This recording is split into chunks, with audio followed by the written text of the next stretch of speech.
Hey everyone, I don't do live streams very often, so I just wanted to wait until a few people join before I start talking.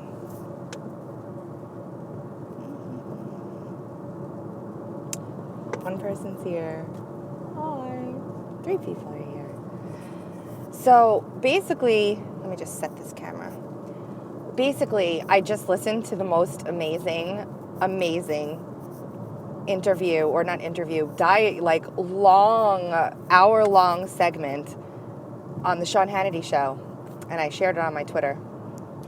And Sean Hannity basically broke down every single piece of this, like every single piece of the Seth Rich investigation, from how it destroys the Russia narrative to the Julian Assange interview. Every piece of this investigation, he just broke it down. Everything that we've been sharing, everything that we've been doing, all of it. He literally spent over an hour basically like gearing up for this Kim.com thing.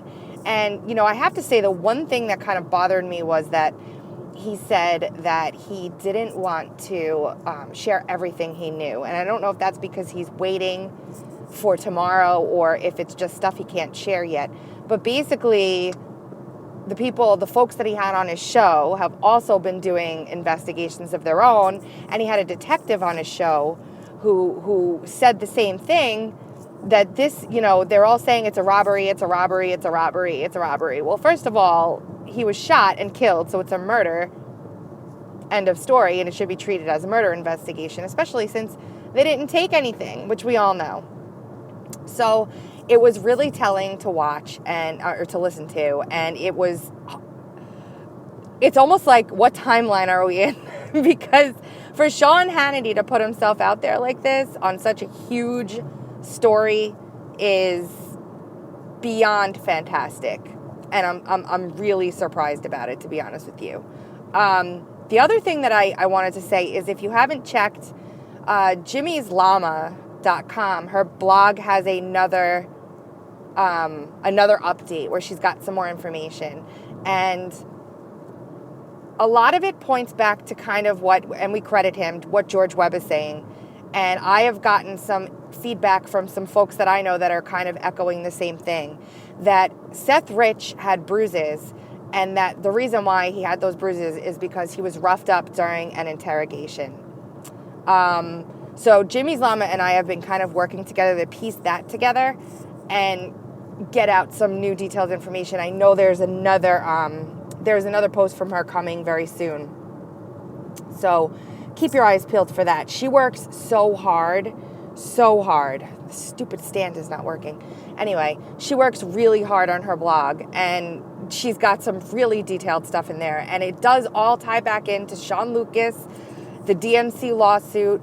If this piece gets out and it's exposed, and let's say Kim.com actually does have the information that he's claiming that he has, it destroys the Trump-Russia narrative, completely destroys the Russia hacked the election narrative. It destroys it. And then the rest of everything else comes tumbling down afterwards. So I think a key part of this that people are overlooking is the part where in my video about Seth Rich, I share the InfoWars interview with his attorney, who's a Republican lobbyist, an attorney.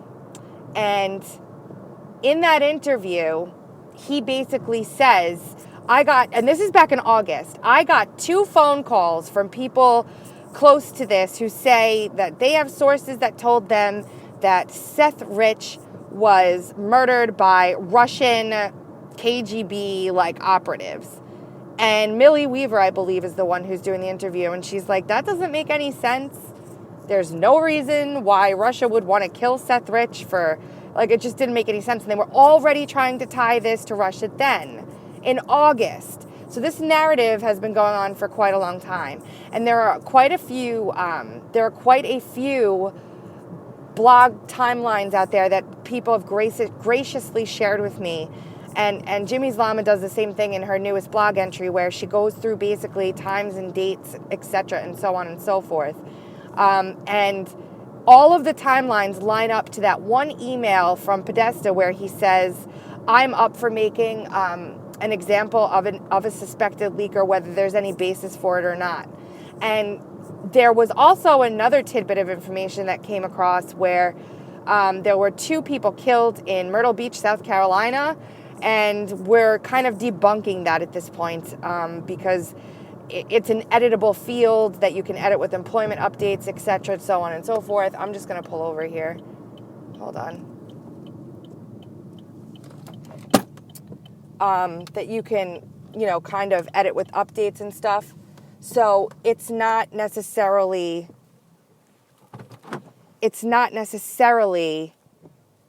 legitimate. So we're kind of debunking that as we go here. Also, because I want to look at you guys, because I love you.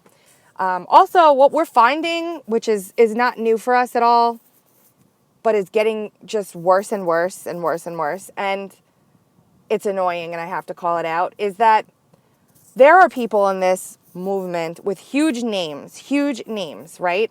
And I personally have reached out to them to get a story out when I don't have as large of a reach as they do, wanting to get information that's very valid and very valuable out to a large amount of people. And I've noticed that it's been ignored consistently. It was ignored. Nobody answered me back. Everybody, maybe they get too many DMs, who knows. But when you start to see, now I haven't done this in a long time, but when you start to see there are other folks that are pulling the same information that you had that really no one else has been covering and claiming it was their own, it gets frustrating. So you've seen a bunch of that going on over the past couple days. And I'm not looking I guess it's like if you were to go to work and then your coworkers stole the work that you'd worked on for like 48 hours straight and then said, sorry, this is what I did, look what I uncovered, and then used it for themselves and then made tons of money off of it. It just feels like that. It's frustrating and it's annoying and it's sad. And I've been approached by a bunch of people that have had this happen to them as well. So I'm just going to keep going, and hopefully you guys will keep sharing stuff so that people get the information, because it seems like when I reach out to certain people that have a lot of following with some really good info, it's ignored until later on. As far as Kim.com goes, it's Tuesday in New Zealand. About 5 hours ago or 3 hours ago, it was Tuesday. I'm assuming that he meant Tuesday in the United States. And I differ with people in that I trust him. I trust Kim.com to actually come out with some juice. So I think it's going to be exciting to watch. And I think that George Webb is really doing some amazing work. I don't really watch a lot of what he does, believe it or not, because it seems like we're both investigating the same stuff at the same time. And I need to start watching him a lot more. I have spoken to him. He's a wonderful guy. I've spoken to him personally. And I know that Jack Posobiec, I guess, is with him now in D.C., doing this investigation with him. So great. I trust you too. But anyway, Sean Hannity is literally blowing the lid off of this thing right now. And it is glorious. I can't believe it. It's just like, what timeline am I on that Sean Hannity, that I used to hate and despise, is actually sharing the truth with people. I give it another day or two before he gets the axe. By the way, before the election, when the Roger Ailes, rest in peace, Roger Ailes scandal started to bubble, there was an anonymous source who said that it was going to be first Greta, then O'Reilly, and then Hannity. And they were going to go in that order, and that was going to finish the takeover of Fox. Well, it's Hannity's turn. So I think he knows that he's not going to be around for too much longer on Fox. So that's why he's freely speaking.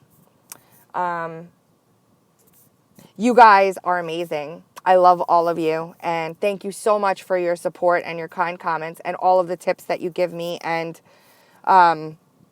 and everything. And even if it doesn't go to a true investigation, when the public outcry becomes enough that they have no choice but to start looking at this, like you can just look at the liberal sort of mainstream media, progressive liberal talking heads freaking out about us trying to come down to the real facts of the Seth Rich thing.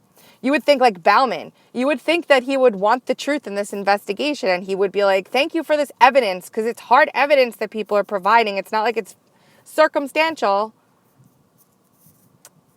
And if you need more information on CrowdStrike, check G2 Space. Adam, with integrity on Twitter, has done a remarkable job of breaking all that down, and I've covered that on my channel too. But anyway, it's going to be a busy, busy week, guys. I am so blown away by what's going on. So, and yeah, one more thing. I'm so like full of stuff to say. One more thing is something like this will bring the entire system down, because it's one little puzzle piece to a huge, massive jigsaw puzzle that blows the entire narrative, deep state narrative, to the wayside, and it really will bring everything down. So it's an exciting time to be alive. There's no doubt. Keep pushing. Keep pushing. No matter what you do, don't stop, because the truth is out there. So I'll talk to you guys soon. Thanks for watching. Love you.